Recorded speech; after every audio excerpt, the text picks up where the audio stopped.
Hello guys, and welcome back to the channel.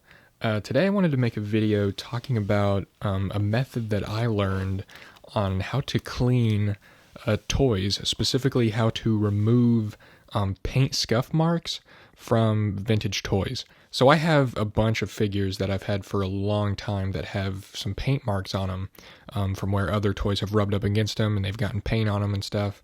And I've tried different various methods to clean them, and nothing has really worked. But you know what they say, oftentimes the most simplest solution is the most overlooked. And I found that this baking soda mixture actually works insanely well at removing these spots from toys and just overall cleaning them, and also works as sort of a deodorizer as well.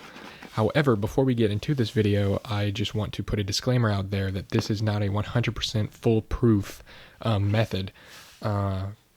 I've had great success with it, but you will see in this video, it did take some of the paint off of one of my figures. So you do have to be careful. This will react differently with different kinds of plastics and paints and things, so it's not 100% foolproof, but I've had great success, and you'll see that in the video. So let's just go ahead and jump right into it.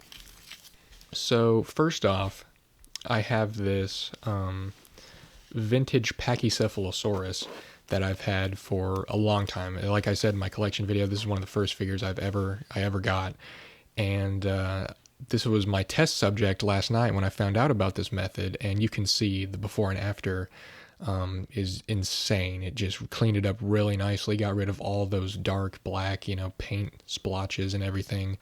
And yeah, so here's how you make this mixture. We're just going to make a paste of baking soda. I have some, general brand baking soda here.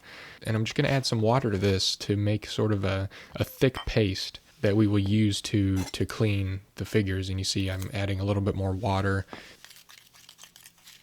And you can see here's the final result of that paste. And then you can use, if you have a smaller surface area to clean, you might want to use something like a toothpick or a toothbrush. Or if you're using if you have a larger surface area to clean, I like to use a washcloth or a rag.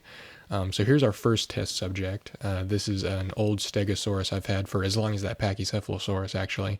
And you can see he's got some wear, some blue spots on him from, just lots of previous play. The owner who had this before me, I assume, played with it a lot. And so did I. So it's got beat up quite a bit through the years, but I thought I'd just try this method and try to get those marks off. And I'm just using the rag to sort of just rub in that baking soda mixture and just scrub off all of those imperfections. And as you can see with the before and after, that cleaned up insanely well. All the blue marks are completely gone, and it just looks great. And then now we're going to move on. I have this spot here on the dino damage that needed some work, so I just took at it with a toothbrush. It turned out great. You can see it looks really good. Here we have our second test subject here. This is a Series 2 Jaws Jackson, and he has this notable red splotch on his jacket. So I'm just going to take my toothbrush once again, get some of the mixture, and just scrub really good on this guy, making sure that it's not taking off any of the actual paint. And yeah, you can see it cleaned up insanely well. That red spot's completely gone, and it looks great. Now I wanted to try something different. This is the rubber real feel Stegosaurus from the first line. You can see he has some blue splotches on one of his plates there. And I'm just going to take a Q-tip and sort of gently rub at it, and you can see it ended up taking more of the original paint off than that blue splotch. So that's just sort of an example of how it may not go as planned, but and then here's our final test subject. This is the Thrasher T-Rex, and I've had this guy for a long time, and you can see just how dirty his underbelly is. It's very dirty, and there's lots of paint marks and stuff. So I'm going to mix up a fresh batch of my mixture, and I'm just going to go at him scrubbing with the toothbrush to really get in all those nooks and crannies of the awesome detail from Kenner. And I'm just scrubbing really good. And you can see, the paint or the toothbrush just gets insanely dirty with all that dirt and grime. And I've had this figure for over a decade, and he's never looked this good. And, of course I didn't have this firsthand, but whoever had this before me really played with it. But, yeah, I'm just kind of using a damp rag to wipe off any excess baking soda mixture.